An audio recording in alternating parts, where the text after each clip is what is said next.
A altitude da oração.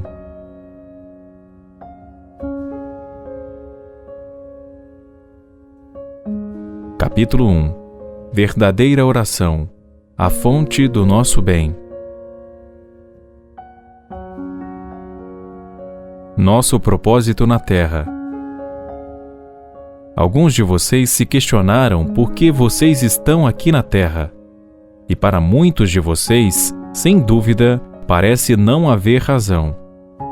Certamente, não é meramente trabalhar para viver ou passar por períodos de doença, pecado ou carência. Então, na hora em que se tem idade suficiente para ter algum sentido e saber viver, é hora de morrer. Essa não é uma boa razão para ter nascido. Todos os que refletiram profundamente sobre esse assunto chegaram finalmente à conclusão de que nascemos com nenhum outro propósito além de mostrar a glória de Deus. Os céus declaram a glória de Deus e o firmamento anuncia a obra das suas mãos. Nascemos filhos de Deus, mostrando a vida de Deus, a eternidade e a imortalidade de Deus. O Mestre disse: "Por que me chamas de bom? Não há bom senão um só, isto é, Deus. Nós mesmos não somos bons.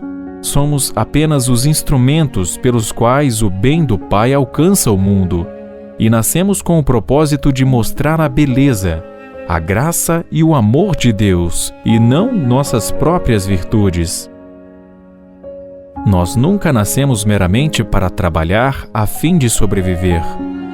Nascemos no sentido de trabalhar pela alegria do trabalho, com o intuito de mostrar alguma medida da obra de Deus.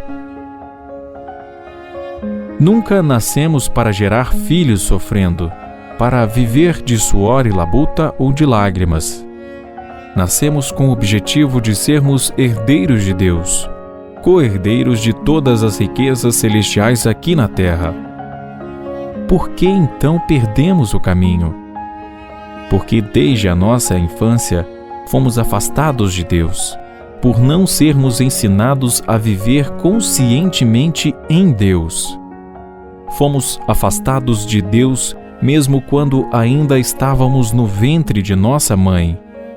E quando nascemos, estávamos completamente separados de Deus. Fomos ensinados a viver de todas as formas, exceto o caminho de Deus. Agora, como o Mestre e muitos outros mestres espirituais revelaram, temos que encontrar o caminho de volta à união consciente com Deus e nos reunirmos com Ele. Não podemos, no entanto, nos reunir com Deus porque nunca nos separamos dele. É impossível alguém se separar de Deus. Eu e meu Pai somos um. E esse relacionamento de unidade não pode ser quebrado por ninguém, em nenhum momento. É impossível. Não poderia haver pecado suficiente para nos separar de Deus. Não poderia haver desastre, nem mesmo a morte que pudesse nos separar de Deus e do seu amor.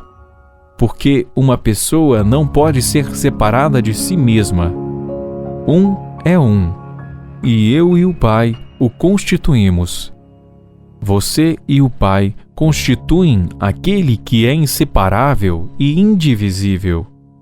E o que, portanto, o banho de Deus uniu, nenhum homem pode separar.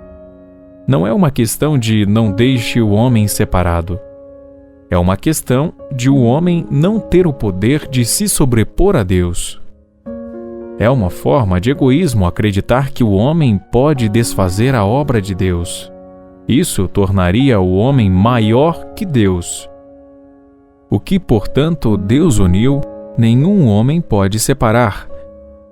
E Deus uniu-se a si mesmo como seu Filho, como o próprio ser manifesto de si mesmo. Essa é uma relação indestrutível e indissolúvel. um relacionamento inquebrantável. Uma vez que sabemos disso, somos conscientemente um com Deus. E isso traz o relacionamento em expressão ativa.